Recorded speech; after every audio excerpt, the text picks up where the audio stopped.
Hello, ফেসবুকে বিজ্ঞাপন দেখলাম আপনারা কি সিরিয়ালে মেয়েদেরকে অভিনয় করার সুযোগ করে দিচ্ছেন? হ্যাঁ বলুন। আমি দীপশিখা বলছি। হ্যাঁ ঠিক আছে, 50,000 টাকা নিয়ে বিশ্ব বাংলা গেটে চলে আসুন। আপনারা তো টাকার কথা বলেননি। একবার চান্স পেয়ে গেলে তো পার এপিসোড আপনার 50,000 করে কেন হবে? আমি তো টাকা আনিনি, আমার মোবাইলটা দিলে হবে স্যার।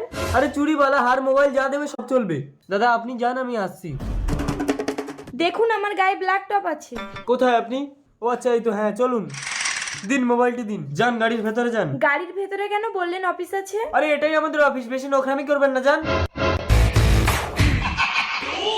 আরে কাছে এসো সোনা। কি হলো, গায়ে হাত দিচ্ছেন কেন? আরে সোনা, সিরিয়ালে চান্স পেতে গেলে আগে আমাকে চান্স দিতে হবে। এ লড়কি রুক। আমার ফোন দিন, আমি কাজ করব না। তোর ফোন কে নিয়েছে? আমি কোনো সিসিটিভি আছে কি? এ ড্রাইভার, গাড়ি ভাগা।